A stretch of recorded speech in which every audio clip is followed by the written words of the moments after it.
everybody. I want to thank you for coming out. Thank my guests for coming out. Thank you. What's good, everybody? It's your boy, Reverend Spassky, Don't Make It Hosky. And today, Assumption University means glass half full. And today we're debating whether college is a scam. So please, guests, introduce yourself. I'd like to start here. Please name, year, and what you studied. Josh. I actually currently don't go to college. And I graduated high school in 2021. That was an interesting journey for me. I imagine we'll get into it, but Josh, nice to meet you. Glad you came. Appreciate it. Easy. Studied business management, and I'm a graduate student. Glad you came. Gabe Matrera, I study philosophy here at Assumption University, and I'm graduating this year, a couple months. Glad you came. I'm Isaiah Buster. I study human service, and I'm minor in racial studies and philosophy at Beer. Glad you came. So today, right, we're debating whether college is a scam. But before we get into it, I know that Gabe, you did make a video on whether college is a scam. Would you mind giving the opening thoughts? I thought you might start with me. He did not tell me he was going to start with me, so this is. You know I gotta get your raw reaction. Yeah, thank you. Yeah, so I made a video saying college is not a scam, and I said college students, the issue is that they're more focused on the distractions. That college is the place of opportunity. So, to speak a little bit more specifically, I think I'll define scam as organization, in this case the university, not fulfilling a promise that it gives. I think, to say outright, Assumption University is not a scam. In our mission statement, at the end, it says that we will transform, that Assumption University will transform the minds and hearts of students. Assumption absolutely fulfills on delivering that promise. And my friend Mike is here, and he goes to Bentley University, very different school, right? Bentley University of Business School. And their mission statement is something like, we will prepare ethical business people to handle the challenges of today. So let's talk about whether Bentley's a scam or bigger schools are a scam or not. Assumption is not a scam. Before we get that far, right, I do believe you touched on something nice, right? You talked about what is college for, right? I want to start there, so I want to ask the panel, guys, what do you believe college is for? If I had to speak for myself, I believe that college is a place where not only you come into yourself and you figure out who you are, understand your identity, but you also understand that you're paying for respect. You're not paying for the experience, you're not paying to submit assignments, even though that's what people think. We do all of this so that when we go out into the real world, that if somebody was to say, hey, Zay Buster, what do you do for a living? They don't ask you that because it has anything to do with who you are. It's about how much I should respect you, right? But I want to open the panel to the rest of the guys. What do you guys think? I mean, I'll take it. This is working sick.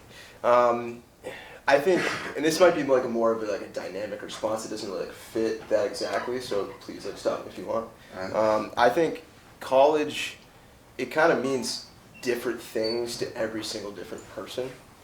I think one specific college, say Assumption, might be good for one individual, but maybe not for another. So you said that college people can come into their own. I think that is beautiful, and it's an environment where I think historically that's kind of how it's been. I think, at least from my own experience, it's been lovely to be able to have a period of time in between high school and call it higher education. I'd also love the definition of college, because I think that would be helpful. Yeah, so college is for, I would say for me, my answer would be furthering knowledge on specific topics of interest. And that has to be kind of based on someone that already knows what interests them, at least somewhat. Absolutely. Anybody have any thoughts? Yeah, I'd say I somewhat agree with that to an extent, because I believe that college should be that place where you kind of further your education. Now, whether that is something, and I think the word education could be kind of, swiveled through a little bit, because I think for some people, education is really different, and I think someone's major or something like that can sometimes be maybe downplayed or something, but in reality I think it's just as important, and I think that's the point of higher education, is being able to have that opportunity to, no matter what your interest is, continue to gain that knowledge. I think that's shouldn't be dependent on university. That's something I was going to say. I do agree, and I do think that college is meant to educate people and to help them create opportunities for the real world. I think the general scope of college, that is the goal. Now, is that goal being fulfilled when people step in the real world? I think that's more so the question that has to be asked or maybe answered. Right on time, DZ. Right. So my next question was, what role do you believe college plays on development? Right. Because, for example, or before, let me digress. Are jobs overly reliant on degrees? Is a beautiful place to start. Because, for example, teachers get degrees, but they aren't taught how to be teachers. It's just once you get your degree, you're just out in the real world now, right? So what role do we believe college plays on development? Now, I know that was a lot. I know that was a real loaded question, right? But the floor is open to anybody who wants to open their thoughts. I feel like, I guess I'll go real quick so I'm already talking. I feel like, especially depending on like the specific industry, like I got family in biotech. And biotech can be real hoity-toity when it comes to PhDs, et cetera, et cetera. And so I think there can be someone out there that has, say, the knowledge or the experience to excel, but they're held back because they don't have a piece of paper. I do think that that piece of paper can provide tremendous value depending on how that individual spends the time getting that piece of paper. And there might be kind of like a theme with like what I say tonight. Like I'm a big believer in like high locus of control, and an individual can kind of like shape the path they're going on. Granted that they're aware that they can, as long as they change the environment they're in. You know, because environment obviously has a massive impact on like what's going on. So when you get into high locus of control, kind of break that down a little bit further. I just want to hear a little bit more, because I understand what high locus of control is, but I just want to hear it in your words. Yeah. I'm coming from the place that I believe, I guess like putting the within reason there might blunt what I'm saying, but I truly believe we can do whatever we set our minds to. And even if we can't, I think believing that will allow you to excel more than the inverse. And so I guess like it gives us power to believe that we can do anything we dream of. All right? And I think like obviously like someone could be like, "Oh, like, dream of flying, bro." And it's like, "All right, I don't mean it like that." You know, it's like a lot of the environments we're in, there'll be opportunities, but if we don't believe in ourselves, those opportunities will be blind. It's like we're wearing lenses that are shading out everything that we could do. So I guess that's kind of what I'm thinking when I think of high locus of control. If you're in a bad position and you believe you can get out of it, I believe there's a highly likelihood that you'll get out of it versus if you don't. Yeah, I want to go off this because I think what I'm going to say is going to be related to free will and our choice to do things and how that impacts us and shapes us. So the years 18 to 22, I don't know about for y'all, but for me, I'm 22 now, those have been the most formative years of my life. So whether you're in college or not, these years are going to shape you and develop you, absolutely, right? So if you go to university, right, because the question is, how does university form you? Yes. So university is going to form you because it's going to give you information to be confident, and it's going to teach you how to love the work that you're doing. And really it's going to inform you how you can position yourself the couple years after college, and then what that's going to do for you for the next 10 years. So I think the years from 18 to 22, you're starting to figure out as a man or woman who you're going to be. And when you add college into that, you're going to add an atmosphere. Now, the reason I wanted to talk about free will and choice, because in those years from 18 to 22, you can choose to take advantage of opportunities, people. I reached out to Jordan, and that's why I'm here, because I reached out to him like 2 years ago, and that's why I'm sitting here. And so you could do stuff like that. Or you could say that you could just put yourself in different situations. You could party more. You could play video games more, right? So I think that choice is going to be a big factor here. And I want to hear y'all's opinions on whether we have a lot of control over the things that happen to us or not, because I think that plays into college being.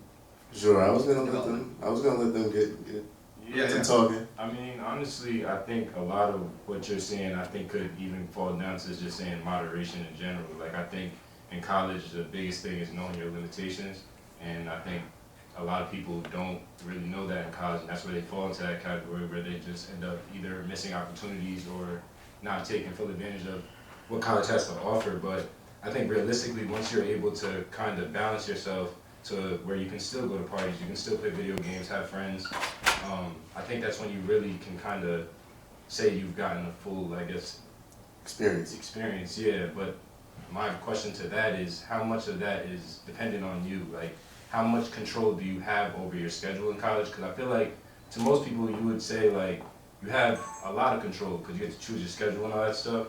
But to what extent are there barriers that, you know, make things a little difficult? Maybe social barriers like in classes where you can't fully be yourself or things like that that may take away from those free will opportunities that you get.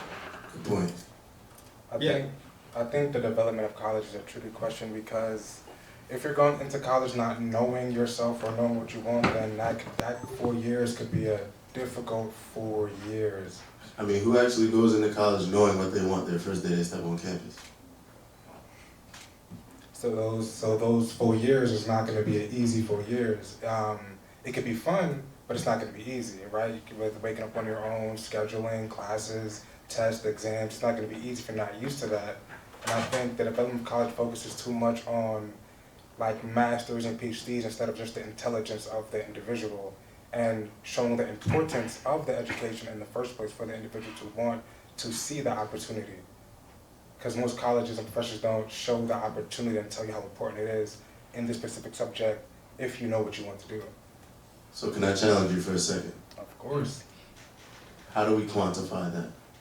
It's really not even a challenge. I just, you know, because if we're talking about intelligence and we look at the real world, of course college is afforded to the people that are allowed that liberty because it's, you know, it's a privilege to go to college, especially a private liberal arts university like here. However, let's just say we took the meaning away from colleges and degrees. Then how do we quantify intelligence? To your point. If you don't mind, I can answer that one. Sure. I feel like in a lot of philosophy classes, you'll hear about how like knowledge is something that you know within your heart, and you know facts are something that you can easily just write down on paper. And I think that's that distinguishing factor in like college. Like if you're going to a university and you're going there strictly just to, you know, get through it or just write down things, I don't think the knowledge or the intellect that you're pointing towards is genuinely valuable. But if you're going there to, you know, learn different morals or different things that could potentially make you a better person, not just a better student, I think that would, you know, make the huge difference and make your experience way more valuable and the intelligence or intellect that you gain way more valuable. Now to get back to what you were you gonna say something? No. To get back to what you were saying earlier, I wanted to talk about, or just ask you to address some of the social barriers you were talking about. Just kind of take us with you on that thought. So I just feel like I could go ahead about and really a lot of things, but I think something that I've recently noticed is a difference between like maybe someone that goes to a Catholic school as opposed to a public school. They get to a college where at a Catholic school, maybe an all-boys school per se, they're, you know, maybe in an environment where they're used to speaking with, I guess you could say, what is it? They have courage or whatever you want to say to speak. They have the ability, yeah. It's courage. Coming to a newer school, it's like you can reach those social barriers. So now it's like you have females in the classroom or women in the classroom that may, you know, now add another element to the things you say. Now you have to be a little more cautious about certain things like that. I've been like looking at that lately since I've been at Catholic school, and I just noticed that those boys transition into a school differently, and those certain things could definitely play into someone's education, like affect how they're learning, affect how they're applying themselves to different classes and stuff like that. You know, me personally, I strongly stand behind what you were saying actually, because my experience, right, as a student, I've been in private school now for going on 9 years, and I came from public school. I'm from the inner city, so New Haven, Connecticut is the county I'm from. But I understand that there's 3 tiers of curriculum, right? We have college prep, we have the core curriculum, and then we have an honors curriculum. Now, what I want to point out is that there are 3 types of students, because each student who goes through each curriculum is not the same student. It's not the same quality of student. It's like comparing apples to oranges. It's not the same ballgame. I do believe that what sets kids up for success at the next level is understanding how to go to college, right? To bring it back to my point, I went to St. Thomas More. I'm an alumni there of a boarding school, and they made it known very early on that, you know what, I'm going to drown you in work, and I'm going to see how you cope. Not because I want you to be good at or be efficient at submitting assignments, but I want you to be comfortable with understanding you've got to live with, you know, I may have to bracket some time, I may have to sacrifice, I may have to miss out on something. But in that, I still find meaning in why I'm here. Because you're not going to get 100 on everything. Like, sorry to break it to you. There's going to be things that you feel, and there's going to be some hardship that you run into on your journey, but that is probably the biggest difference that I've seen in between college prep, honors, and core curriculum is that it's not the same. So are you talking about at the high school level or like High in school, secondary yes. education? High school, okay, yes. okay, I understand. So yeah, secondary education. Are you talking about like the actual coursework or the individuals that are in those classes? Both. Both. Both. So you think there's like a fundamental difference between the people that are in CP and the people that are in honors and the people that are in AP? Absolutely. The resources are different. They talk to you different. Would that be in terms of like, I guess we'll call it like grit and trying, or would you, in terms of like intellect?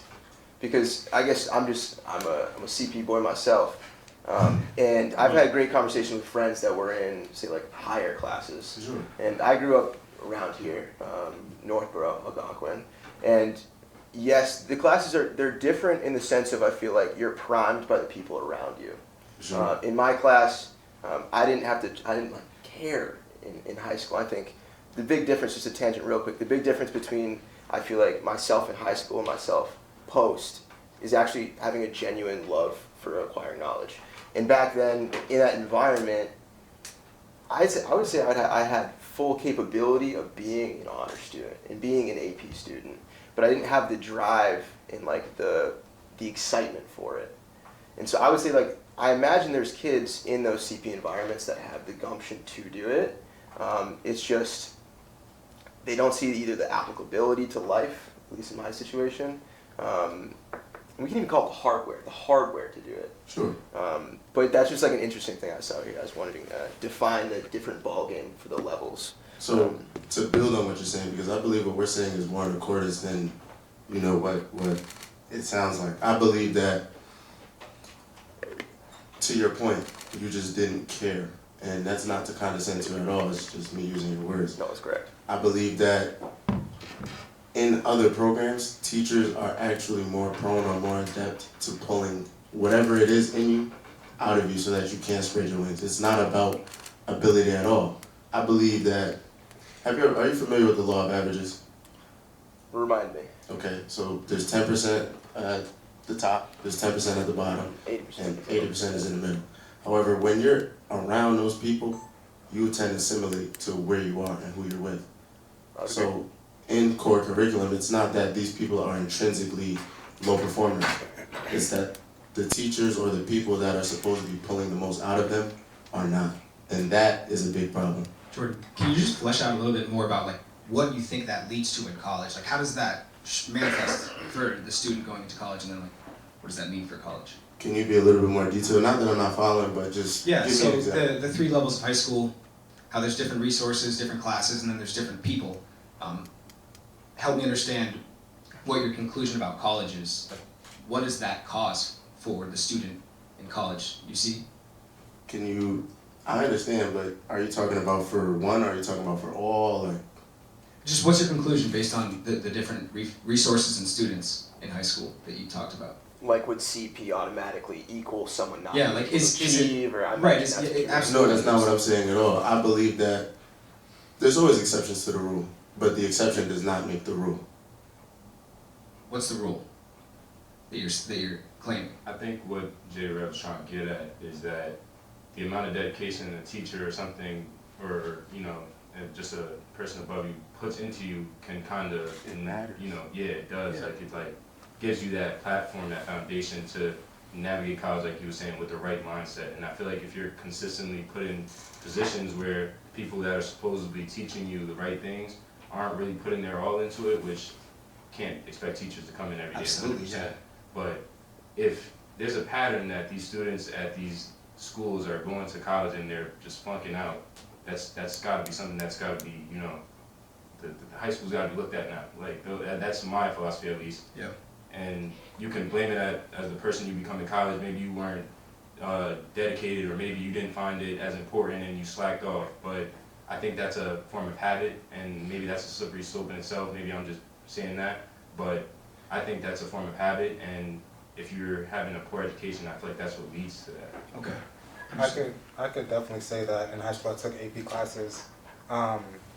It's definitely different than taking a core curriculum. AP teachers definitely emphasize that this is important for college. Like, they make that known to you almost every day when you take APs and honor classes.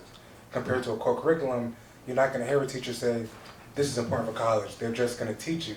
But if you go to an honors class, they're going to emphasize, well, this is good for your college credit, so it's going to make you want to more speed up your college process compared to a core curriculum, which you're not going to get that same amount of effort put in from a teacher, which I have experienced in high school many times. Okay. I got a little bit on that, just from like the flip side. I think it's interesting, if you want to go, you can totally cut me off. It's interesting just being from the CP side. You can't, all right, you can lead a horse to water, but you can't make him drink, exactly. Right. And so I guess like in my situation, I can see how a teacher can be like, yo, dude, like you're making it hard for me to teach you, man, because like I am not paying attention at all. I'm like doing my best to not pay attention because I think it might have been like a power structure thing, like something that like my upbringing kind of put onto me, just being in the environment I was in. It made me kind of like not enjoy people having like power over me, we'll call it. And I kind of took that teacher relationship a little bit further in the terms of like disrespect than I should have looking back. And that isn't to say that these teachers don't try, because I think they do. It's also like, I would say in general, teachers try. Absolutely. And obviously there's teachers out there that could try a little harder, you know? I imagine you all know. But yeah, like it has to be the choice of the individual to actually want to learn, to be able to learn. Because I know back then, like in photography class, and I think photography is sick now, but like she couldn't get me to do anything, dude. And like I feel bad for her, dude. Dang. To your point, I would say that it's unfortunate, and I understand that college isn't for everybody, right? And that I'll make that statement known. College is not for everybody. However, if you're somebody who's sitting on a podcast having a very intelligent conversation with intelligent individuals, I would say, and this may come off harsh, but I would say that the curriculum failed you because you are intelligent and you are somebody that is eager to learn. However, again, sometimes things just don't work out. And there's many students that have that unfortunate reality. Can I ask Josh a question? Because you mentioned that you have a love for knowledge now. Yes. And Absolutely. I didn't learn that in high school, even though I went to Algonquin's, one of the better high schools in New England. And it's a public school.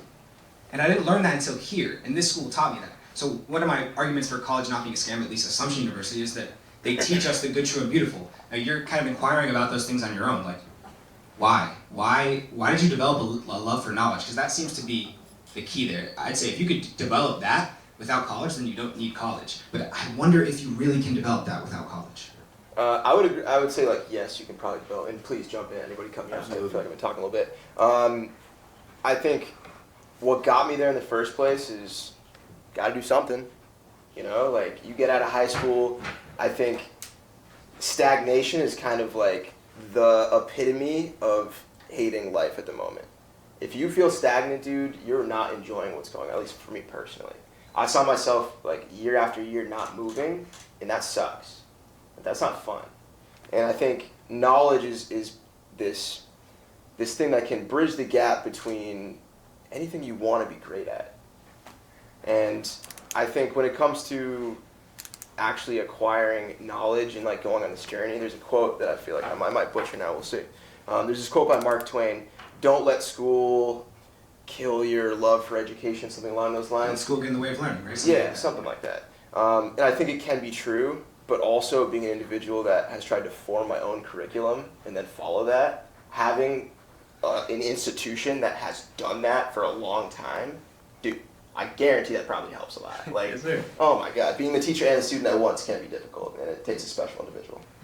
As somebody who I love knowledge myself, to take it upon yourself to want to learn, I think is something that you have to have intrinsically in your mind. But once again, I think somebody has to tell you that, like, why this is important for you to do it, and then you have to take it upon yourself. Like, for instance, if you go out there in the real world, there are certain things that they're not going to teach you in college that you're going to face. But then if they tell you that when you're young, then you're going to find that importance to study certain things, to become better. Because the more educated you are, the more freer as a person you are to do many more things. But the things you don't know, you cannot do. And if a child is told that when they're young, they're going to have the mindset of, okay, well, I have to learn to be able to do more things, which is going to increase your knowledge to learn. But if you're never told that when you're young, you're never going to know that when you get older. You're just going to move through life thinking that because you have a master's, you know everything, but half the people that you work for don't got masters, no PhDs, but you're working for them. One thing I'm just going to jump in real quick to get to the next thing. I'm just going to touch on school failing me. I actually kind of think the opposite. I think in life, we all go through stuff that, for lack of a better term, sucks a lot and we don't like. And knowing what you don't like, I would argue, is just as good as knowing what you do like. And so I would say being in those environments and like being forced to read something I wasn't interested in, although I probably would have gained something out of it, I understood the teaching styles and the environments that like weren't optimal for myself. And I think going forward, being able to put myself in environments with people that allowed me to thrive and that had a specific mindset that was similar in terms of like, just trying to grow, man, and being down to earth and maybe not so like follow the rules exactly this way or else you're gonna die. Like, I think it's cool being in a little bit more of like a loose, groovy environment, we'll call it. So I just, my education was cool. Can I just touch on it? But my thing is, you said something earlier that kind of sparked my interest. You were saying how like you feel like, you just kind of got out of nowhere just feeling like, all right, I can't just sit down and do nothing. But at what point did it's like, when did knowledge itself become something you had to afford? That's what I think is what I'm trying to get at. It's like you were able to figure that out on your own, and that's where I think I drive my conclusion to college. I wouldn't say is a scam. Like, I feel like that's completely contradictory, but I feel at the end of the day there are scams within the organization that kind of make it like, like what's even going on here? Like, when did I have to pay $60K plus to understand something? And half the time, something I like to talk about a bunch was I could be sitting in my major class, like something for human services or philosophy class, and then next thing you know, I'm talking about a ligament in my leg. Like, that's like, completely two different subjects. How am I expected to continue to, have that passion if I'm also now having to study about anatomy and all these other different, subjects? It kind of just takes away from that passion that college is supposed to invoke. It's supposed to be that mecca. Oh, now what I want to learn, I have all the power to learn it here. I'm paying for it, but in reality, it's not. You're taking that time, and now you're having to split it up within subjects, extracurriculars, and other things that just kind of, take away from that time from what you truly love. You're actually right on time, because my next question is college more risk than reward? And I just want to leave that question open to the panel, whoever wants to take it first.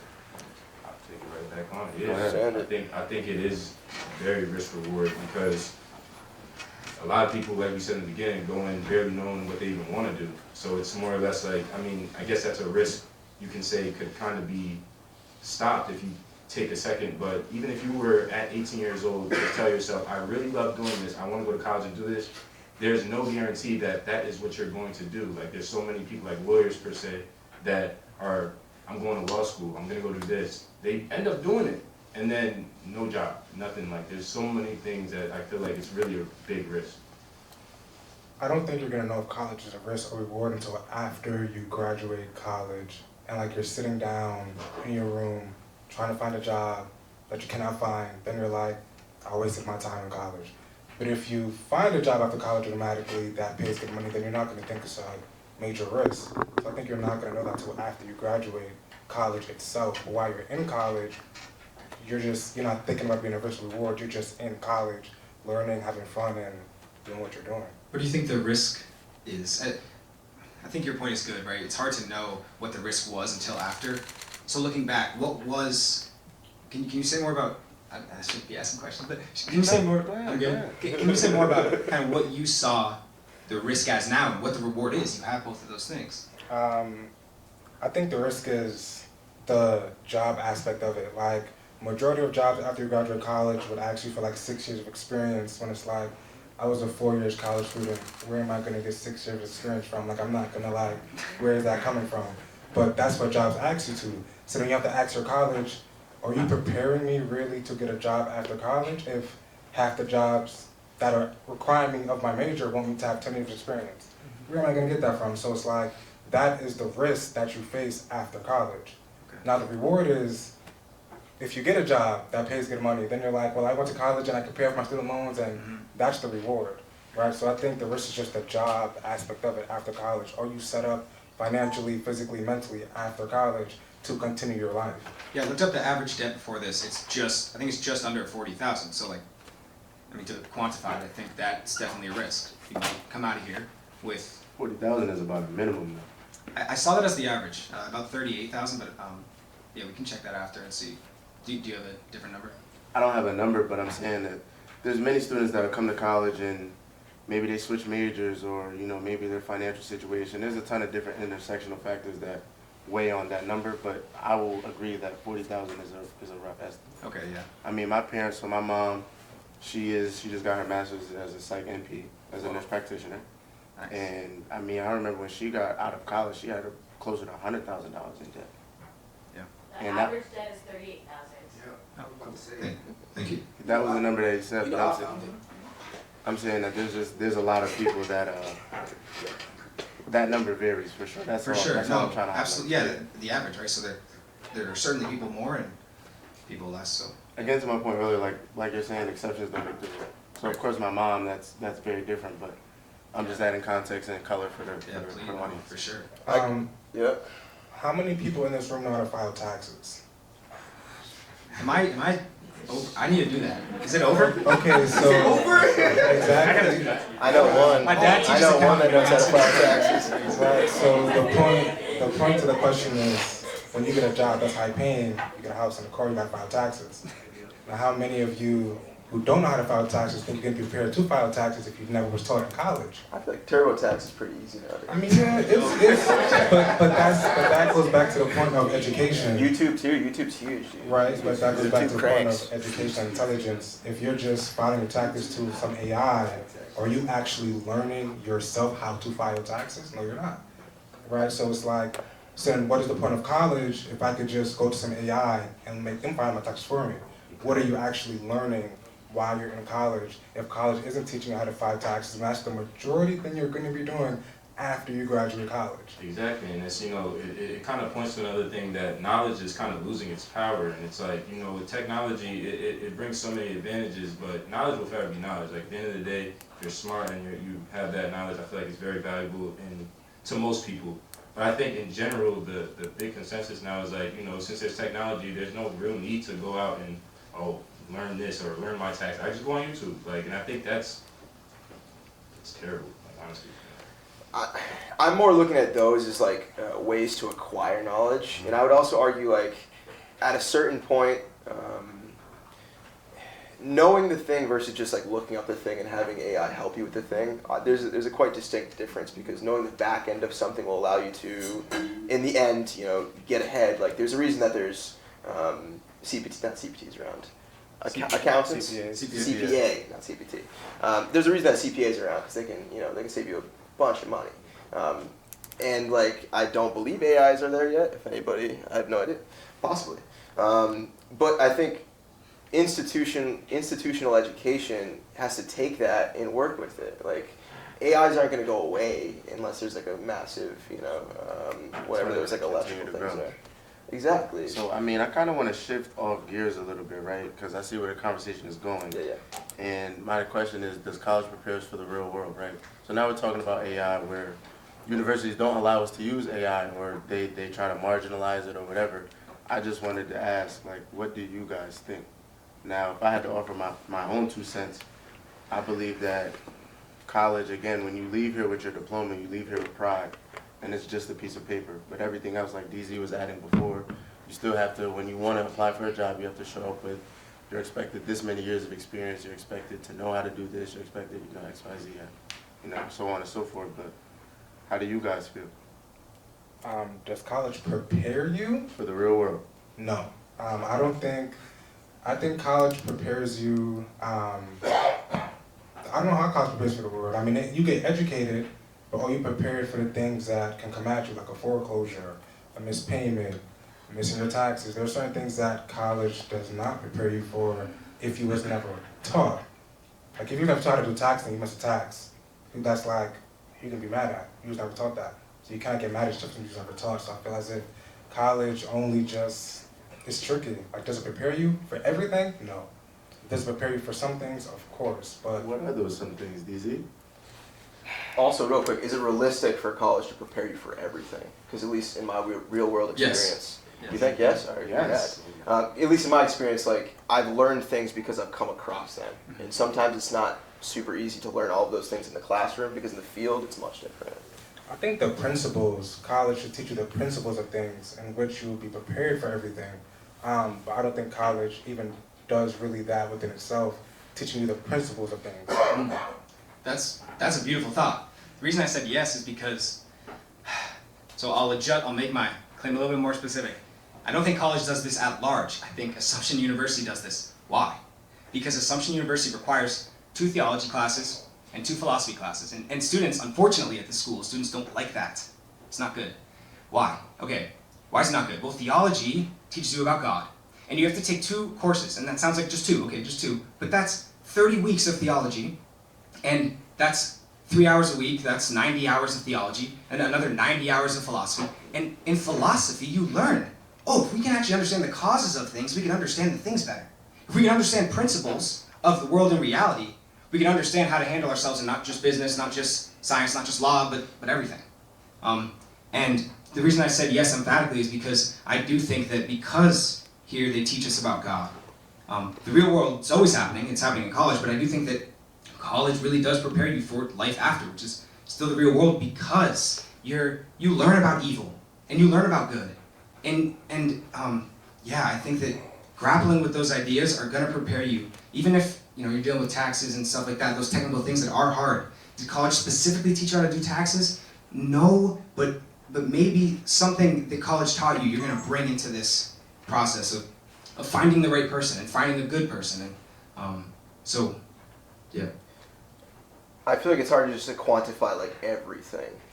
Being prepared for everything, I think like in theory, like on paper. You can't quantify that. Exactly, Okay. it's hard to quantify. And also it's like, learning these things in the classroom, again, I feel like it's hard to like, the emotions when you're actually in an environment, it's going to be quite different than, like practicing to talk in front of a bunch of people on a camera is going to be different than actually being in front of people and being in front of cameras. It's going to be different chemicals being released in our brains, it's going to be different feelings, it's going to be different all of these things.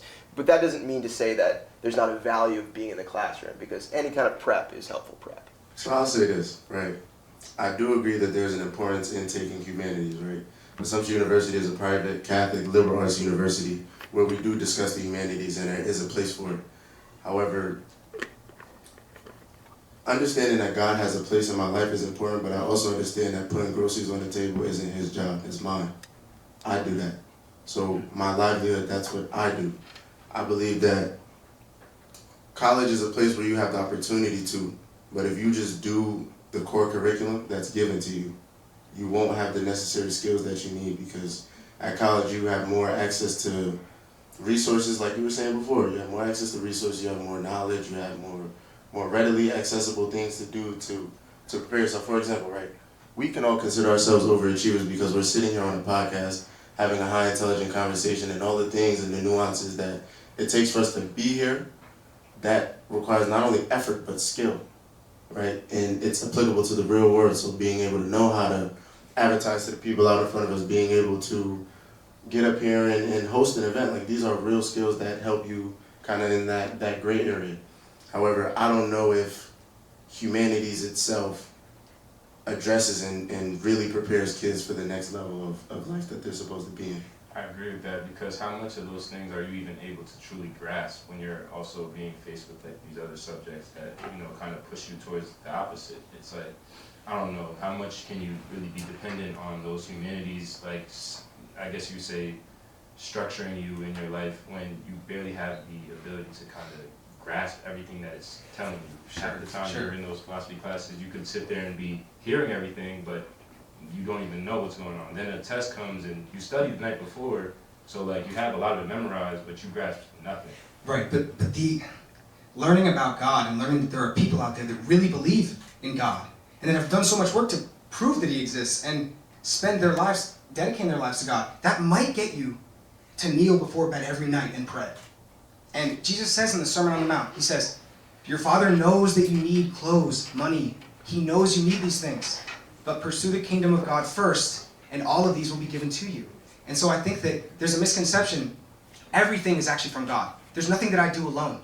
Even when I work really hard to make money, or work really hard to work on a paper and finish a paper and be recognized as academically achieved or something, like, I couldn't do it without him. Because I couldn't do it going to him every night and saying, I need you, God. Because I'm really nothing without you. And when I try to do stuff without you, that's when I see my life crumble. That was So it's very, practice there, I think, is important. that was very well said, however, faith without works is dead.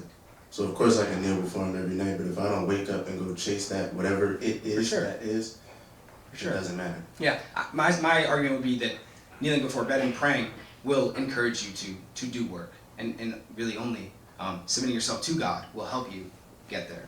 For sure. Any closing thoughts on that question before we move on, fellas? You brought up God. It does also say in the Bible that people do perish for their lack of knowledge. So I think that's another very important quote. And in college, you want to do what's useful. Like, you don't want to go into college and then leave, and then half the things you learned you can't even apply to anything in your life, which is not useful, so you feel like you just wasted your college degree.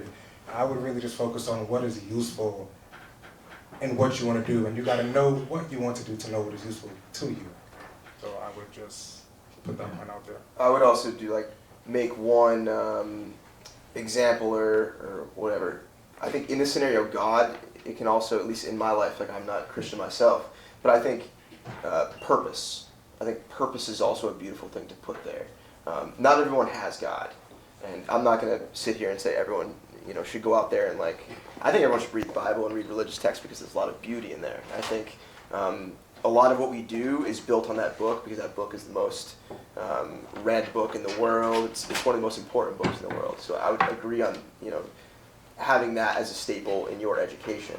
But I would also agree it's important to have purpose, and that will allow you to take these core curriculums, whatever, and be able to hopefully make the most out of it. Just because you can't expect to be given whatever. You kind of have to go above and beyond to be able to excel no matter what you want to do. You got to be hungry for it. And we'll probably get this in a little bit, but I would argue it's important to have kind of some time in the quote unquote real world to be able to understand who you are a little bit more, instead of maybe finding out who you are inside the institution already kind of in the wheel a little bit. So I think there could be an argument that said there's possibilities to get more out of it if you're a little bit more cemented and a little bit more experienced in the world around you. I disagree with that a little bit though, because I feel like what you said earlier about, being hungry, I feel like hunger and, aspirations can only take you but so far in the real world. And I think that's something that Jordan was talking about earlier, is it really is dependent on what you're given and the opportunities you have, because I feel like if you're just kind of, sorry, I think I just lost my point. If you're, I lost my point. If they need to come back to you, it's okay. Yeah, I was going to say, wait, what was the last thing you guys said? Be hungry, and you can kind of, I guess purpose. Sorry. Yeah, purpose is allows you to do that. I feel like a lot of people go with that mentality. I don't think there's a single person that goes into college really thinking I'm gonna let it be like it is school. I think everyone goes with that mentality that I really do want to come out with a degree. I want to make my peoples proud, and whatever it comes down to, I think it really does come down to the things that you're given, those opportunities I was saying before. If you're not given those correct opportunities, how could you really say that you're going into that real world? Or the lawyers, I was saying before, how they even given those opportunities? They work their butts off in law school, whatever it is. Now they're jobless. I really don't think it's simply based on your grit or your hunger. I really do think there's a lot more to it that could genuinely just ruin your college experience. Yeah, I would say just getting back to the law of averages we were talking about earlier. I imagine everyone thinks that they're going above and beyond, but just like anything, there's going to be the 10% in the front, the 80% in the middle, and the 10% in the end. And I think and it comes a lot to who you're surrounded with, right? If you're in a CP class and you're in the top 10%, you're probably in the bottom 10% of the honors class, the AP class. So I think you're right in terms of like the environment. It's kind of hard to prime yourself when you're not aware of priming in the first place. So I think if you're aware of what an environment can do to you, and you're able to put yourself in that new environment, I do believe that like you will be able to change what's going on for you. If you can realize that the environment I'm in, dude, sucks. It's not doing anything good for me. Shit, cold call every relative you have, dude. Like, please, let me get out of here, bro. Institutions, though, do you think they promote that well enough for you to go grasp those things that you're saying? Promote what? Promote priming? Just, you know, doing your best. Like, do you think being in, like, I could say, like, being in a couple classes, like, I've never really gotten a, hey, man, like, do really good on this test, or, like, you know, I feel like a lot of college teachers are a little more, like, less personal, depending on what university you go to, obviously, but I don't really feel like there's that push anymore, or that, you know, what you're saying. I guess it's hard just like being someone that never has been in college before. I've had teachers that like light a fire under me, and that's beautiful, and we need more of those. But I almost think it's also not only about the institution, but also like the people there. I think a class is made of, you know, usually one professor, but then X amount of students. I think the students in there have just as much impact on like what you're gonna grasp, even though the professor like creates the curriculum. At least for me personally, some of the best education I've had is picking the people around me that I believe were best for me. And that's had a massive impact on like where I am today. And I'm not gonna say I'm like a super high achieving guy or whatever, but I'm excited at where I'm at, and I'm excited where I'm going, and I'm so excited about the people that are around me. I have no idea if that answered your question or not. Probably not. So, this actually brings me to my final question, right?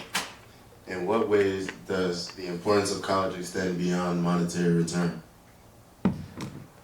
Because, right, and I'm going to go out on a limb here and say that we genuinely agree that college is a big risk. However, to what extent do people reap the benefits or bear the fruits of their labor, rather?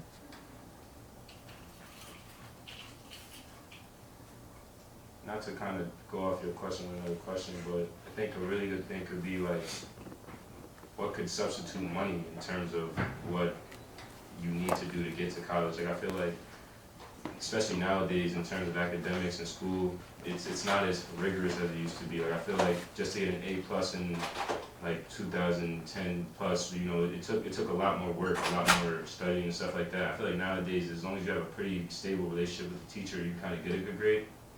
And I think that kind of plays into how you get into college and all those things. And I just personally feel like that doesn't really help in terms of what we're talking about with the system. I don't know if that really gets to what you were talking about, but do you get what I'm saying? Yeah, I do. Jordan, could you read the question again? In what ways does the importance of college extend beyond monetary return, right? So it is an investment, and again, before, like I was saying, college isn't for everybody. However, for the people that do choose to endure, when do you guys believe that people will actually see the fruits of their labor once having that degree in their hand when they walk across the stage? Okay. No, you're good. Do you want to speak more? No, Speak I again? completely misunderstood the question the first time. I was completely irrelevant. That's fine. That's fine. DC, do you have some? You could go ahead. No, you go. Not everybody talk at once, fellas. I don't know specifically when you will reap the benefits of your degree. Like, I can't give an age gap or time gap. I think you'll know when you're in a stable position that you reap the benefits of your degree. I think that's when you'll know, because how else would you know if you're not stable and in any situation? I almost think like you reap the effort. You reap the rewards of your effort, and I think it's more of like a slow burn, habit forming type of thing. Again, it's difficult because, you know, not a college guy here, but I can see how like small things you build on throughout your college career can slowly build you into the man or woman that you hope that you can become. and I think, like, you know, looking back, there's another quote that I'll probably butcher real good. It's you know, risk in the front mirror through the windshield, it looks like risk, but only in the rear view mirror it looks like opportunity. And I think, like, no matter where any of us end up in the future, we'll look back and we'll be like, you know, that was great or that was terrible. And I think that might not necessarily be the time and moment where you're like, yo, that all paid off. It might be, because it's a lot more clear, the actual steps you got there. But So I'll say this, right? To your point that you had opened up the podcast with was you're a high internal or a high external locus of control, right? I think that's good for people. Okay. So in terms of this question, I believe that it's when you make up in your mind that college is something that you are going to embody this. This is going to be a way of life, in the sense that yes, you can go to college, you can go to every class, and you can do every assignment, turn it in, and be perfectly fine. However, again, it won't set you up for life because you're missing out on so much more: the networks, the relationship building, the opportunities, right? So who I am, a little bit of me. I'm an RA on campus. I'm a student athlete. I play football here. I work with Brenda Hunt, you know, right there in the quarter zip. Shout out Auntie. But, you know, with Black Student Union, and I am well versed in multiple walks of life. And I believe that college begins to work for you the more that you serve it. And it's kind of weird because I guess it's a form of like servant leadership. The more you put in, the more you get out. Agreed. That's beautiful. That was really nice. I think, as far as reaping benefits, I mean, I think I am today reaping benefits from college. Like, Absolutely. I mean, looking back, we all can probably do this and look back 3 years ago and say, what was I doing? But really, That'll be forever. Yeah, forever, right? So I'd say already, I got the experience to travel to Rome through this campus, and that was wonderful, and reflect on that first year of college where I was a mess. I was really a mess, and in 4 years, to your point, I'll look back and say I was a mess.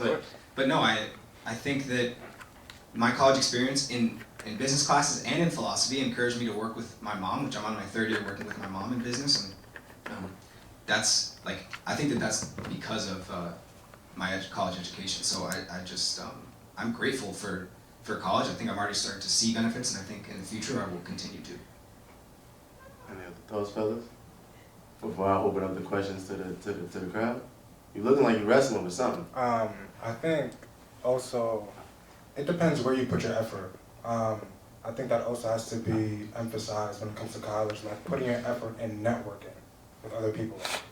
That might not be as emphasized in other colleges as in Head Assumption, which they do emphasize that a lot. Because it's not you just putting into effort, because you can put your effort in things that won't yield you any return. Because not everything you put your effort into has to reward you back. And I think a lot of people tend to think that it has to, and that's where you get tripped up in life, because it does not have to. So it's not the effort you put in, but where you put in the effort that you will get a return. That was well said. Thank you. That was well said. Now, for your guys' probably the most important part of the video. Any questions for us? You can direct it at us or at everybody, but if you do have a question, please, I'm welcoming it for anybody. Allison? Hi, Hold on one second, okay. just so that, the audio picks it up. So please, your name and your question. Hi, I'm Allison, and I would like to pose to all of you, if you could share, I guess, a specific piece of advice or knowledge that was helpful for you within your college journey, or for a friend here that didn't go to college, that you still would think would be applicable to students that are currently in college or looking to go to college. So, Well said. Anybody want to take that first? Yeah, I can start. And I'll just make it quick. Proverbs 1:7, fear of the Lord is the beginning of wisdom, or knowledge.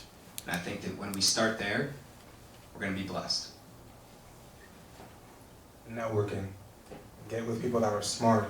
Because if you don't, I don't want to say on a podcast, but you want to get people who are smart. You want to network with people because, the more people you know, the more opportunities they can give you and that you have. The more people you don't know, well, you guys can figure that out. Yeah, I'll go. I would say experience as much as you can. That will allow you to throw a broad net, and I feel like I say this a good amount to people I know. If I travel to, whatever, Rome, when I'm like 80, and when I'm 80, I'm like, yo, dude, Rome is awesome. Why did I not go here when I was 20? I could have been living here all these years. That'd be a damn shame. And so I think trying as much as you can is something that I would always offer to everybody. I would go ahead and state my fault, Jerry. Go ahead. I would say going ahead and like knowing your limitations is something that I preach to a lot of young guys that I'm around. I think that's huge, whether it's like the type of person you are out of school or in school. I think knowing whether you're taking a course that is genuinely helping you and it's like gonna excel you, whether it's something that's limiting you and you know you're not gonna be able to learn this or have the time to really grasp it. I think that's something huge in college. I think a lot of people go into the classes just wanting to either get it over with or try and just, spin through it. And I think the biggest thing you need to do is know whether or not this is something you can learn or something that you want to learn. And I feel like, we have withdrawals periods, all those things. Knowing your limitations, I feel like could kind of set you up in a really good spot in college.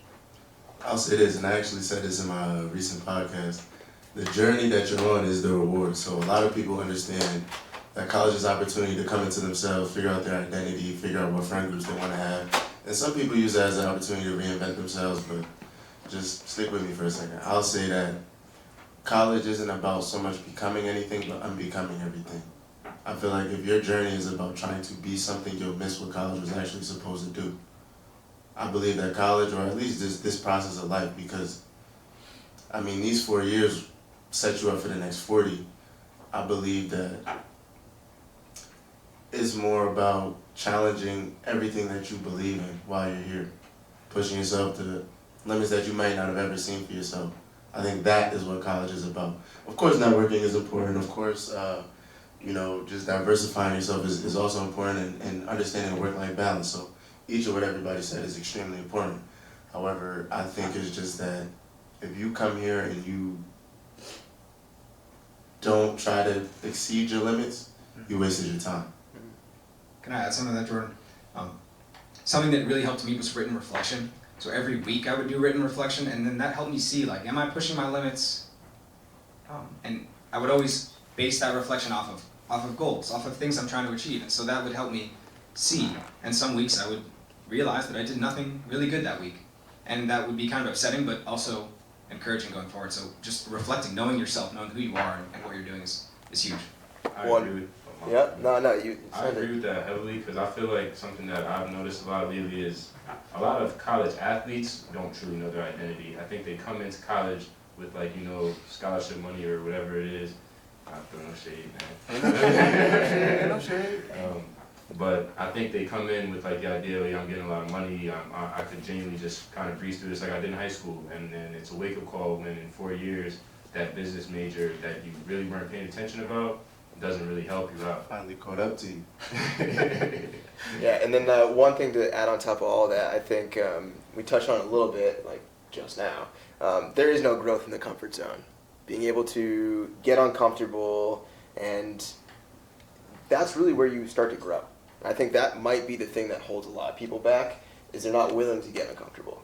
And I imagine the college environment is very uncomfortable. It's probably more comfortable to go to your freaking dorm and do nothing, but being able to get out there and talk to the professor, stay after class, meet the people that are also interested, and then just one more that's random and kind of tangenty off that is shoot for the stars, man. And even more importantly, surround yourself with people that believe in you. So I think that has a massive impact on how you believe. You all right?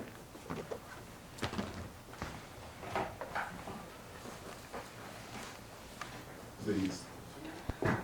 To those that are applicable, this question I'm going to ask, what type of support did you guys, or what were your support systems in times where it was hard, be it outside of college, inside of college, and what characteristics did those support systems play? Like, were they caring? Was it transparency? Was it honesty? And what would you say of those characteristics mean the most to you, and why is it applicable to your life, or why was it so important to you in those times of struggle? That's beautiful. I'll say this, right? I have a beautiful relationship with my father, and he's done a remarkable job of putting me around men that taught me to be a man. And you know, when I come to Assumption and I meet people like Conway Campbell, or I meet Brenda Hunt, I meet Nisha, I meet people that are familiar with spirits that I'm familiar with, I'm able to relax and say, you know what, I may be away from home, but I'm still at home. I'm with people that are familiar, people that love me, people that care for me. And they may tell me some shit that I don't want to hear. But at the end of the day, I know that it's coming from a place of love. And, you know, again, like Isaiah was saying, as student athletes, a lot of times we come to college and identify with our number, with our nickname, with our high school accolades, with everything that doesn't help me right where I am. And, you know, to my point before, like, it's about being able to put your ego down, right? Not that you have to be any less confident, but understand that college is gonna whoop your ass a little bit before it gets better. And you gotta be able to take the punches first before it gets beautiful. Honestly, I agree with that too. Like, I think the biggest thing someone can have for you in a college setting is just that willingness to hold you accountable. I don't think that's something that a lot of people do now. That's why you see all the stuff that happens with these athletes. Like, you know, people get into car accidents, stuff like that, and it's not really, oh yeah, they didn't have all those people. The support they had was just lackluster. They didn't do enough. They didn't care enough to make sure that, you know, are you going to class? Are you motivated in class? And I think having someone who's willing to, you know, do that for you and make sure that you're doing college the right way, it genuinely does help out. I'll say this, I vividly remember times, and you know, Brenda can tell y'all this better than I can. I used to go in her office and be like, I don't know about class today, y'all. I ain't feeling it. And I would leave that, walk into class. One way or another, whether I was late, but you know, I was gonna be there. So again, shout out Auntie. But back to y'all. I think having somebody in your corner who wants the best for you and they get nothing in return. Like, they generally want you to succeed, and they're not worried about if they get a return of that or not. I think that's the best thing when it comes to a mentorship in college. Shout out to Ms. Brenda. Which, you know, that's what it's like, right? Having somebody that, you know, cares for you, that you can just open up and be honest, and they're just there for you 24/7. I think that is important for every student and just life in general. What about friend groups? I feel like we haven't even talked or touched upon like what a genuine, like I know we talked about this environment, stuff like that, but besides the adult side of it, like teachers and all that, I think just having friends in college could really do the right thing. I mean the right friends, like, you know, the ones that, again, hold you accountable, whatever. But I think finding your crowd in college, and that's the real support there. Once you find that crowd, I feel like it becomes a different ball game. Like, I think this year alone, when I was kind of navigating my final years of college, I'm like, all right, I don't really have that crowd, and I found Jordan and DZ, and now I'm starting to really, you know, Spread your wings. Yeah, like spread my wings, like things like this. It really does make you a better person and want to be one, and knowing that you have other people that also want you to be better. You gotta be a crowd. And you're not always gonna agree with your friends. So that too, if you think that your friends are always gonna agree with you, then maybe you shouldn't have any friends. I think that having friends that help you grow is going to be uncomfortable, but that's the point of having friends, is that they're supposed to make you uncomfortable. If your friend doesn't make you uncomfortable, then I mean, they're not your friend, right? They're just there to take up space, and it's your fault because you're letting them take up your space. So I mean, you know, you really got to self-evaluate the people you do have around you. I'll tell you this, before the podcast, I would pull a DZ ear. Sometimes it get like that. Sometimes, you know, friends look out for friends. What do we say? Hounds have hounds. We're in the company of friends. A lot of trolling. You know, it's every day. Every day. Every day. Every day. Even on the panel. Every day. I wonder the cause of that though, because I found myself doing it too. Like, I have a couple of friends, Josh is one of these guys, who they won't let me try to be the best I can be. And that's been such a blessing. So is these few guys over there. I mean, they came to this to watch us, and that's so wonderful. And but why? Why do we kind of try to just make our friends comfortable? Why do we just, like, by default? It's because we love them, I guess. But you know, what's really going on there, and how can we, like, balance showing love and support, but then being like, man, you gotta let's change this and let's work harder. And Hold on, because Zay loves philosophy, but I'll say this. I think the most important part is disassociating what you believe love is supposed to be from what you're used to it feeling like. A lot of people think love is affectionate.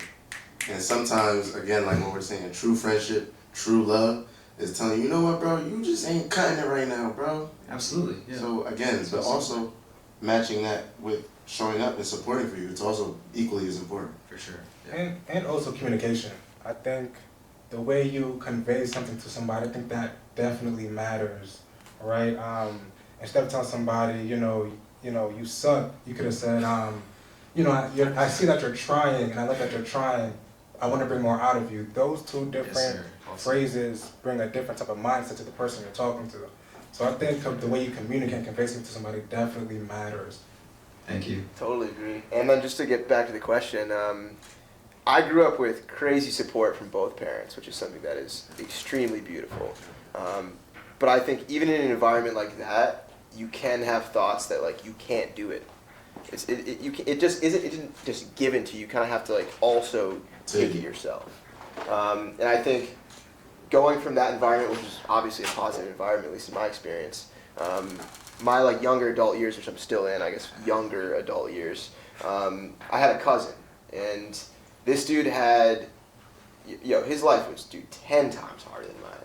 And I think seeing someone else that wasn't defined by their circumstances allowed me to see it as possible, and to see him thriving every single day gave me the hope and the courage to chase my dreams, because, why not?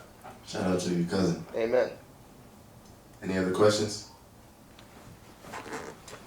You know. Go ahead, take the mic. Yeah.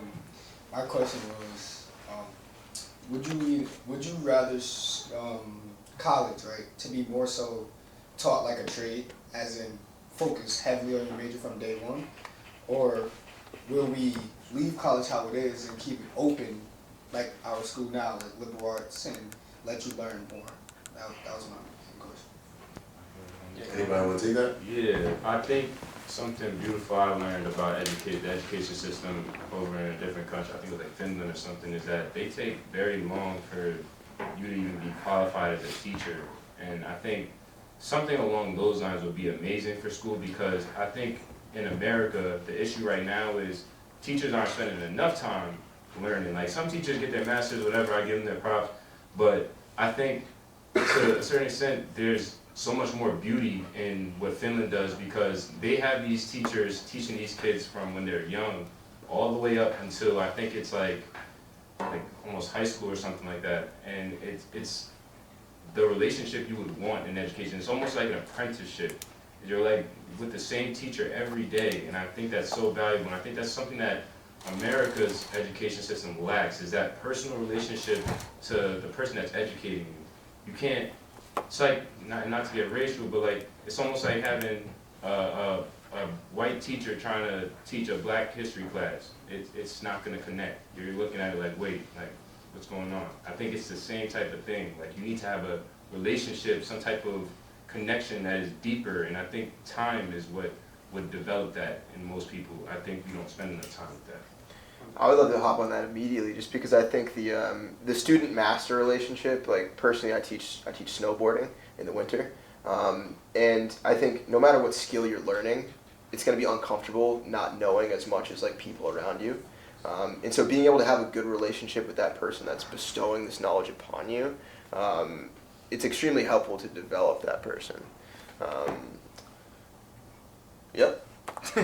Oh wait, the question, apologies. Just on that question, I think a person I haven't been to a liberal arts school, I haven't been to any other college for that matter. I think just in terms of like being able to get a wide variety of experience in concept and theory, I think it's pretty cool. So I think being able to get a wide experience of many things, and then, if you want, being able to hone specific skills after that, in theory sounds great. I'm going to go in a slightly different direction. I mean, is anybody going to build on what they're saying before I answer? Yeah, I guess I would just say, JP, I think it's really important for that diverse education, because 18-year-olds, as we know, we don't know, well, we know nothing, but we really don't know what to study for sure. And, we think that we have this idea, we're going to do this trade, or we're going to do this specific job, we're going to do accounting. But then It turns out that that was really just something that our parents or someone else kind of implanted into our brain. And it's really important that we find that ourselves. And I think that diverse education, the liberal arts education, helps you find that. Although it can be frustrating at times, I absolutely admit. I'll say, to answer your question, I believe that not the issue with your question, but the issue with academia is that college has been the same since forever. And it's not teaching the nuances of society today. So yes, trades are equally important, and I guess the unfortunate reality is that people must kind of take that liberty or force that liberty on themselves. I believe that, again, what you get out of college is essentially what you put in.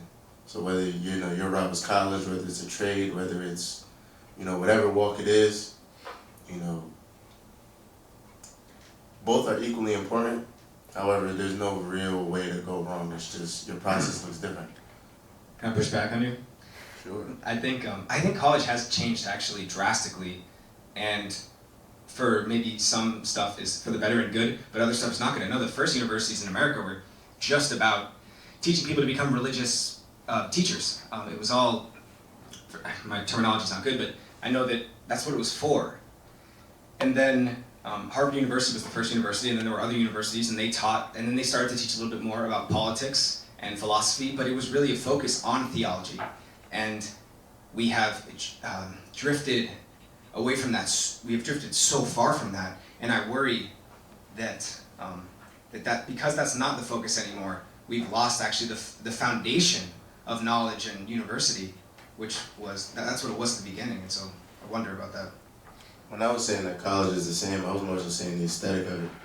Like, there's a lot of times you can look in the classroom, whether you look at the color of the light bulbs or the type of seats that we live in, the way that teaching is, like, it's predominantly lecture-based. You can walk into a classroom and sometimes they look like a prison, like a jail cell. And you have to sit there and you're punished if you fall asleep or, whatever the consequence is, the consequence is. However, that part of college has been the same since the beginning of time.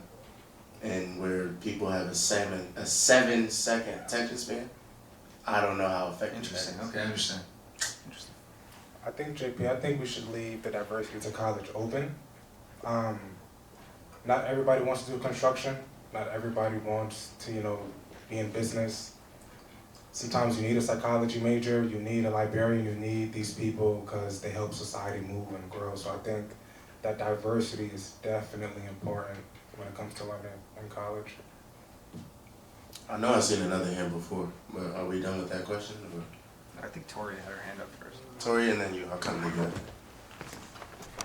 So outside of the classroom, are there spaces that you're a part of, like clubs, organizations, sports, where you can talk about, like, okay, like I learned something from this, like I gained something from this outside of the classroom? Like, you 100%. You get now what I'm trying to say, right? Yes. Okay. I would argue it's just as important. The things you do outside the classroom, I'd argue, are just as important as the things you do inside the classroom. I would say, like, some would say knowledge might be like shoving things into the brain. I think knowledge is more of being able to, at will, pick things in your brain and bring them out in a situation that they're applicable. Like whether it's like a friend's dinner, I just came from a little rock climbing gym, Central Rock in Worcester, if anybody goes there. Being able to just like be in an environment and then riff about the things you're interested in, it really helps like cement things up here. So no matter like what I was doing, I think being around people that were also just interested in whatever the hell I was interested in allowed me to cement those things a lot more. And also just, social skills and other skills being learned at the same time are extremely important. I agree. I think that's like having those people are really valuable. I think it's just really difficult because once you step out of that classroom, I don't think anyone wants to really talk about something unless it's, about a test or a quiz that could potentially help them. I think that's the main thing that is kind of hurting people now is like when we were talking about earlier about finding your right crowd. I think people get so caught up on, finding that crowd and they go to the wrong places, and it's because once you leave that classroom, the things that you learn that could possibly bring you together, you're not talking about. You're just going on with the rest of your day. You don't really have that desire to really engage with other people and maybe bring up new ideas and stuff like that. So I think there's definitely value to it. I just don't think it happens as much as people really say it does. You know what I'm saying? we just lost my intramural basketball team. We just lost in the semifinals, and we're not gonna talk about it. JP sold the game. No, I'm just kidding. JP did his best. He's not. He should never ref again, though. JP. Yo. Ref next year, and I'm creating a team. Okay, all right, good. Focus on the team, JP. No, I'm just kidding, man. But yeah, it sucked. Like we lost, and I really wanted to win, and you know, I could be working on my paper. I could be working on the business. My mom, too much, you know, work to do and people to call, and but I set that time aside, and I do think that that's like a qualitative thing that's gonna build me up. That it doesn't seem like it's really important. It doesn't seem like it's helping me, but yeah, doing things like that that kind of, you know, reinvigorate or enliven your soul and get you excited, even if it might emotionally kind of take you down after a loss. You guys are like, why does he care so much? It's a big deal for me, right? But no, I think that stuff is important, and yeah, intramural basketball for me, that was great. I'll say, I believe that just like your body, there are muscles that aren't physical, right? So I believe that, again, you know, without having to reiterate everything that I do here on campus, but I believe that when you submerge yourself, or at least just submit to the environments that you're in, and acknowledge that there's other people or things that you can learn from, that's kind of helped me a lot. You know, having to be a student athlete, an entrepreneur, a content creator, a friend, you know, a brother, a son, you know, having to show up in all of these respective lights teach me something. Whether it's about myself or it's about the other person across from me, how to be more compassionate, how to be more loving, how to show up, how to love better, how to, you know, if I see somebody struggling, how to step in, you know, just things of that nature. But you know, without going on a tangent. Before you got something to add? That was perfectly well said.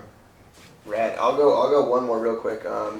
I think those environments outside of, say, like the classroom, I would say they're also important just because of the different demographic of person you might meet. Although I know classrooms are probably also, you know, hopefully there's a lot of different demographics in there, a lot of different people. But when you change environments, it can switch drastically, which can be a massive benefit, just meeting new people. So I'd say that's also a good thing. My name is Mike. My question is, do you think college is over-indexed in teaching you declarative knowledge and under-indexed in teaching you procedural knowledge? And the story to make that make more sense is, you know, you can teach me about taxes all day, I can memorize all the publications and all the forms and all the notices, but until I file 600 returns, I'm not really going to know that much about taxes. And the same can be said about even like working out. You can learn about how to work out, the optimal way to work out, how to eat the food, but until you move the heavy circles, like you're not going to get any bigger. So what do you think about that? I think taxes that's very important. I think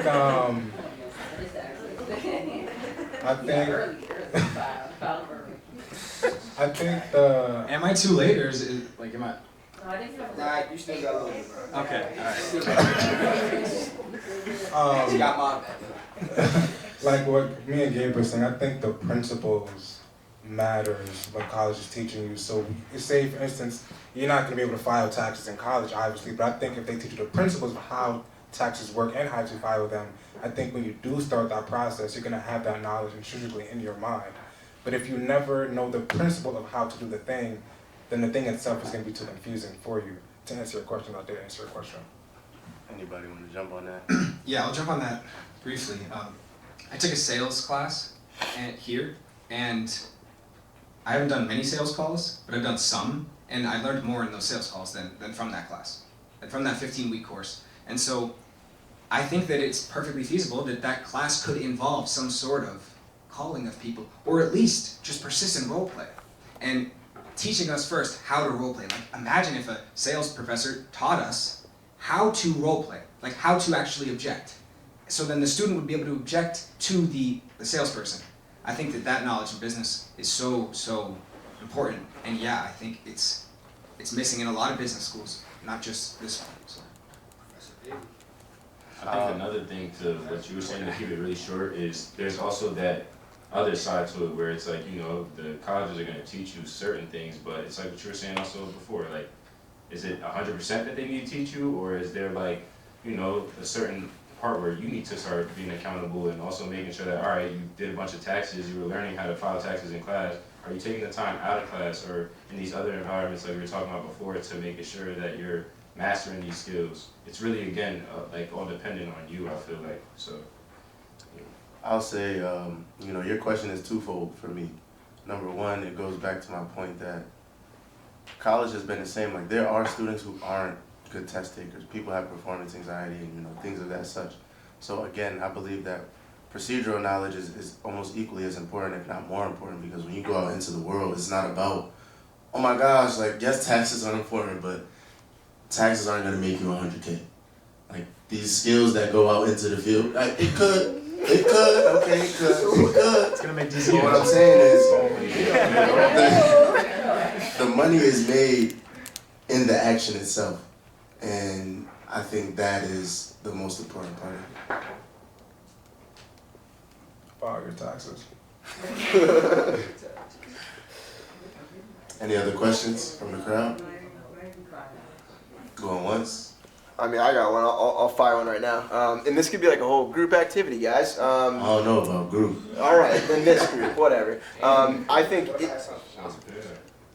Go ahead, ask your question. right. I'm wondering right now if there's like somewhat of a blueprint that we could create for someone that say is in high school on the best way to approach going to college. And if we could come to like any kind of agreement on, if I were to do it again, these things I would take into mind. I would take into consideration the financial applications a little bit more and yada yada. I wouldn't care as much where my best friends were going. I wonder if there's anything like that we can kind of uncover. Because sure. I know for me personally, I had two older sisters, and they both went to University of New Hampshire. And I saw what the culture did. I saw and then after when they graduated, Miranda, she's 7 years older, Sophie's 5 years older, so it's a good chunk of time. I was able to see what's going on and stuff. I was able to see the stress of the debt after.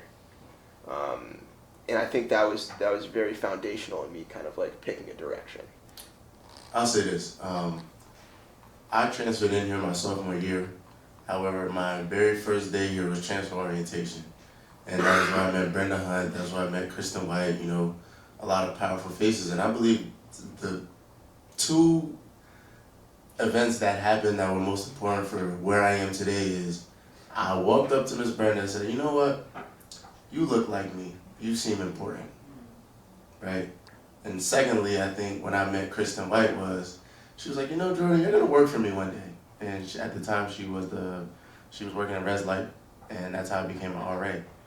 And I looked at her like, yeah, right, lady, you don't know what you're talking about.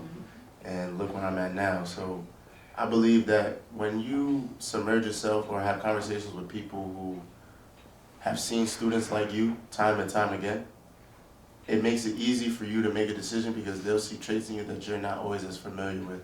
Because they also get to know a side of you that you may not always see or be as intimately connected with. Yeah, I think I have some like unconventional advice maybe. And first of all, Miss Brenda, I need to meet you apparently. You're like very nice. You don't know who she is? No, we've never met. She makes the world go round. Apparently. I would actually say, and I can't speak for young women in high school. I don't know what their experience is like at all, right? But I think I can speak for young men. Like, one thing I would say is work out as hard as you possibly can. Push your physical body to the limit. And like maybe that starts on just like a little run or a little walk or whatever it is. But really push yourself in the gym or on the track, or if you play basketball or football or whatever, really push yourself physically. And then when you want to be done, push yourself a little bit more. And then I think that that's going to help you find yourself, and you're going to learn more in those moments than you could in the classroom sometimes, especially in high school. So I'd say something like that, and I think women could do the same thing. So yeah, maybe I hope that applies to both. Not everybody jump at once.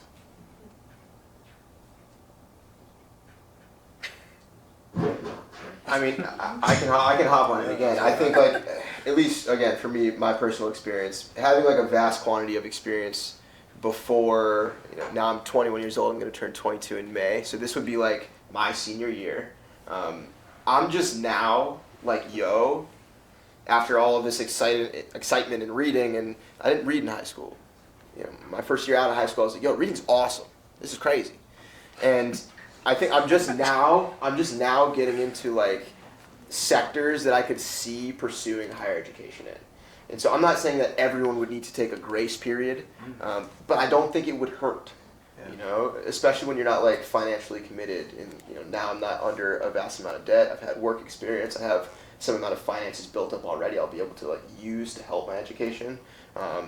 I would say for me, it's created an environment where I can be excited about the education and not be super bummed about the possible downsides. Anything y'all brothers want to add?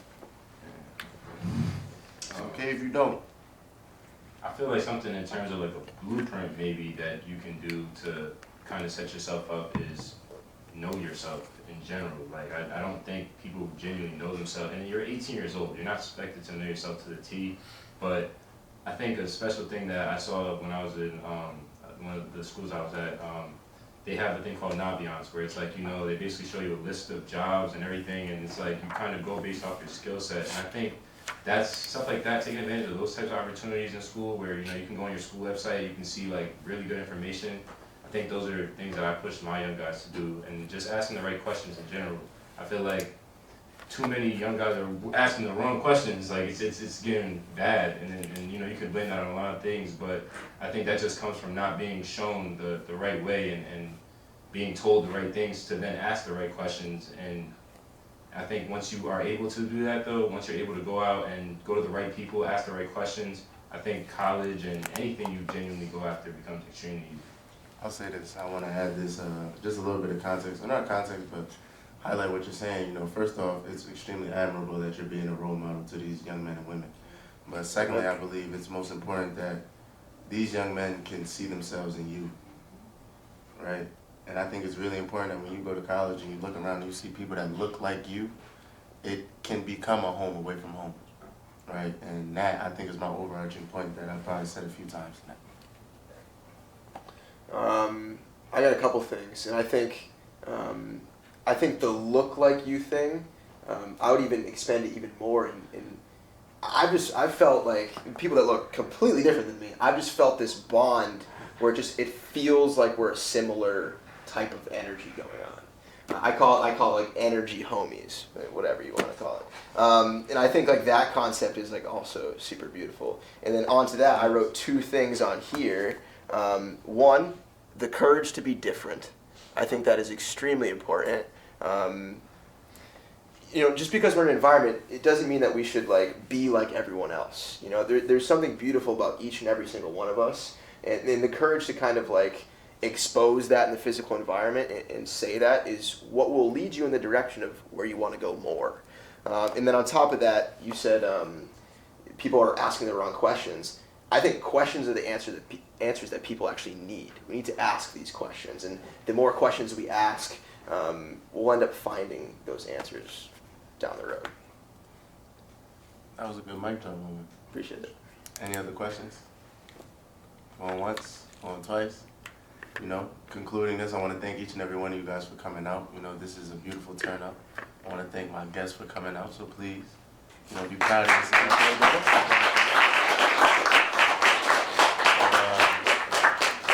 We'll be doing another one of these on April 11th, so please be sure to come back. I may not have these guys, I may kick them to the curb, they may be back, who knows, but until next time, you know. I don't know, anything y'all want to add? Shout out Miss Brenda, man. Shout out Miss Brenda. We're not telling you not to have fun in college. There's nothing wrong with partying on a Saturday. Maybe a Sunday if you have an exam on Monday, but there's nothing wrong with partying. But I think it's just the fact of, you know, what are you just doing? Like, what is your goals? Do you have any goals, and where are you trying to go? You telling us you don't want to party with us, DZ? We can be energy homies. He's trolling again. This is he's trolling me again. I think the blueprint starts when you're young.